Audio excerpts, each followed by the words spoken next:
Welcome to my channel.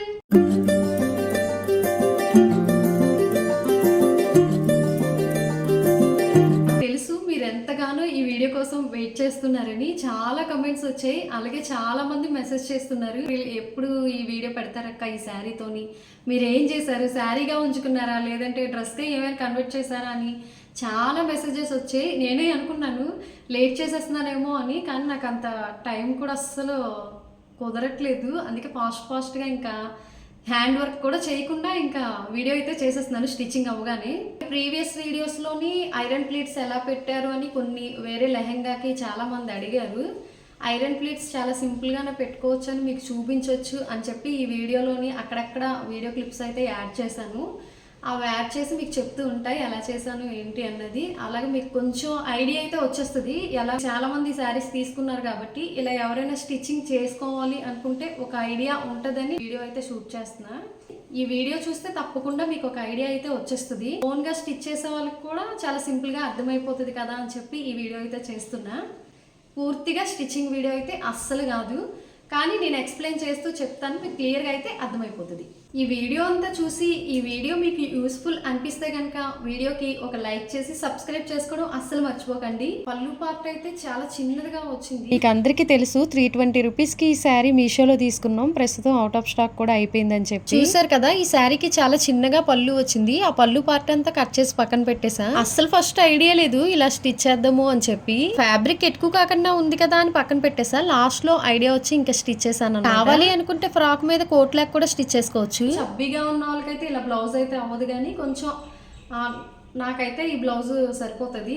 నా size అయితే నేను స్టిచ్ చేసుకున్నాను. స్కాలప్స్ ఇచ్చి స్టిచ్ చేశాను. బ్యాక్ కూడా వీనెక్కే పెట్టాను. కొంచెం షోల్డర్ పెద్దది పెట్టి చిన్నది ఫ్యాబ్రిక్ ఉంటే ఇలా స్టిచ్ చేసా. ఇది బ్లౌజ్ స్కాలప్స్ ఇచ్చాను. ఈ శారీ చాలా మందికి నచ్చింది. నేనైతే శారీ కట్ చేయడానికి చేయాలని అస్సలు అనిపించలేదు నాకు.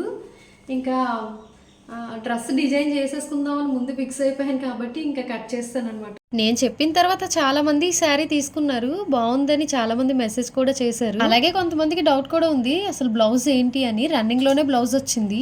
నా సజెషన్ ఏంటంటే శారీగా యూజ్ చేసుకోవాలి అనుకున్న వాళ్ళు బ్లౌజ్ అసలు కట్ చేసుకోకండి. ఆపోజిట్ కలర్ లో గ్రీన్ కలర్ ఉంది కదా, అలాంటి కలర్ బ్లౌజ్ అయితే పేర్ చేయండి, సరిపోద్ది. ఫ్రాక్ కి బాడీ పార్ట్ కి 1.5 మీటర్ ఫ్యాబ్రిక్ అయితే పక్కకి తీసేసుకున్నా. ఫ్రాక్ కి వేస్ట్ కాని నుంచి ఇంకా కొలిచేసుకున్నాను అనమాట. ఇంకా పైన బార్డర్ అంతా కట్ చేసేస్తున్నా. శారీ పొడవు అలా నాకు సరిపోయింది. కొంచెం పర్పుల్ కలర్ ఉండేలాగా కట్ చేసుకుంటున్నాను బార్డర్ ని. పై బార్డర్ కట్ చేసుకుంటుంటే మా హీరో గారు చూడండి ఎంత సైలెంట్ గా పడుకొని చూస్తున్నాడు, అలాగా ఏం చేస్తున్నానా అని చెప్పి. పై బార్డర్ ఉంటది కదా, ఆ బార్డర్ తీసి ఇలా కిందన ఇలా యాడ్ చేశాను. అది ఎలా యాడ్ చేశానో ఒకసారి చూసేయండి. ఈ బార్డర్ కి పర్పుల్ కలర్ ఉండేటట్టు కొంచెం కట్ చేసుకున్నాను కదా, మరీ బార్డర్ చిన్నగా అయిపోకూడదని, అలాగే కొంచెం నీట్ గా ఉండాలి ఫినిషింగ్ అని అలా కట్ చేసుకొని మడత పెట్టి కుట్టేసా. ఫస్ట్ ఐరన్ ప్లేట్స్ పెట్టాను ఇలాగా. ఈ ఐరన్ ప్లేట్స్ ఎలా పెట్టాను కూడా వీడియోలో మీరు చూసేయండి.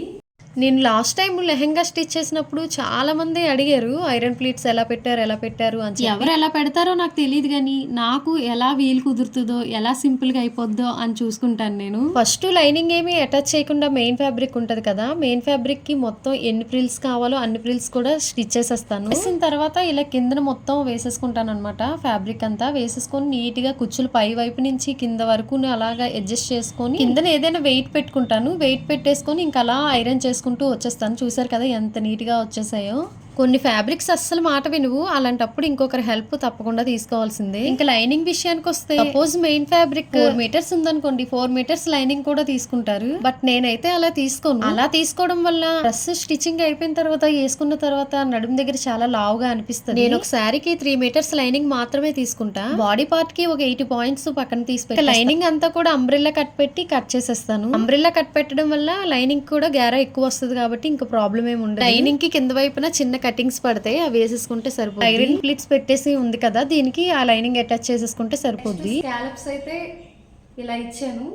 బ్యాక్ నెక్ ఏమో ఇలా బాడీ పార్ట్ కి నేను బోట్ నెక్ తీసుకొని ఇలా స్కాలప్స్ ఇచ్చా వీ నెక్ లో. ఈ స్కాలప్స్ పెట్టడానికి కూడా కొన్ని స్కేల్స్ అయితే యూజ్ చేస్తారు, బట్ నేనైతే ఇప్పుడుకొచ్చి ఎప్పుడు యూజ్ చేయలేదు. ఇంట్లో ఏవో ఒక క్యాప్స్ ఉంటాయి కదా, సపోజ్ నేనైతే ఒక నెయ్యి డబ్బా మీద క్యాప్ తీసుకున్నా, ఒక 10 రూపీస్ డబ్బా ఉంటది కదా, దాని మీద క్యాప్ తీసుకొని ఇలా స్కాలప్స్ ఇచ్చేసా. హాఫ్ పెట్టుకుంటే సరిపోద్ది, స్కాలప్స్ చాలా నీట్ గా వచ్చేస్తాయి. ఫస్ట్ మనం నెక్ డ్రా చేసేసుకున్న తర్వాత స్కాలప్స్ ఇచ్చుకుంటే నీట్ గా వచ్చేస్తాయి. ఆ తర్వాత మెయిన్ బకరం అనమాట. బకరం ఏ నెక్ మనం దేనికి స్టిచ్ చేసుకున్నా సరే, మనం రౌండ్ నెక్ అయినా సరే ఇలా బకరం కట్ చేసి వేసుకున్నామంటే చాలా నీట్గా నిలబడుతుంది అనమాట. నెక్కి ఏదైతే మెయిన్ ఫ్యాబ్రిక్ కట్ చేసుకుంటామో ఆ ఫ్యాబ్రిక్ ని అలా తీసుకెళ్లి బకరం మీద వేసేసుకొని నీట్ గా మనం డ్రా చేసుకొని కట్ చేసేసుకుంటే ఇలా వచ్చేస్తుంది. తర్వాత ఈ బకరాన్ని లైనింగ్ ఫ్యాబ్రిక్ మీద పెట్టేసి బాగా ఐరన్ చేసేసుకోవాలి. ఐరన్ మాత్రం తప్పకుండా చేసుకోవాలి, లేదంటే అసలు బాగోదనమాట అలా స్టిచ్ చేసేస్తే గానీ. తర్వాత లైనింగ్ అది అటాచ్ చేసుకున్న మెయిన్ ఫ్యాబ్రిక్ మీద పెట్టేసి చుట్టూ స్టిచ్ చేసేసుకొని బ్యాక్ సైడ్ కి తిప్పేసుకోవడమే. చూసారు కదా ఎంత నీట్ గా వచ్చేసిందో. సేమ్ బ్యాక్ నెక్ కూడా అంతే.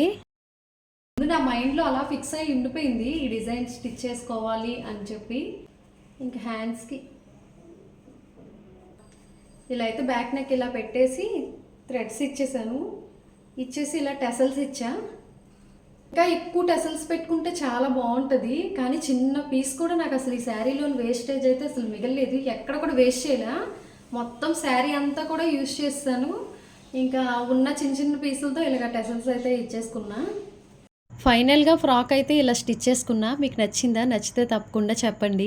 నేను ఈ ఫ్రాక్ మీదకి 2 దుప్పటాస్ అయితే మీషో నుంచి తీసుకున్నా. ఒకటేమో ఆపోజిట్ కలర్లో గ్రీన్ కలర్, ఇంకొకటేమో పర్పుల్ కలర్ తీసుకున్నా. ఈ ఫ్రాక్ ట్రెడిషనల్ ఫ్రాక్ కాబట్టి 2 దుప్పటాస్ బాందిని ప్రింట్లో తీసుకున్నా మీషోలో. ఒకటి ఆపోజిట్ కలర్లో గ్రీన్ కలర్లో తీసుకున్నా, ఇంకోటి పర్పుల్ కలర్లో తీసుకున్నా. రెండిట్లో ఏది బాగా మ్యాచ్ అయిందో తప్పకుండా కమెంట్ అయితే చేసేయండి. దుప్పటాస్ అయితే చాలా బాగున్నాయి. టూలింగ్స్ కూడా నేను డిస్క్రిప్షన్లో ఇస్తాను, చూడండి.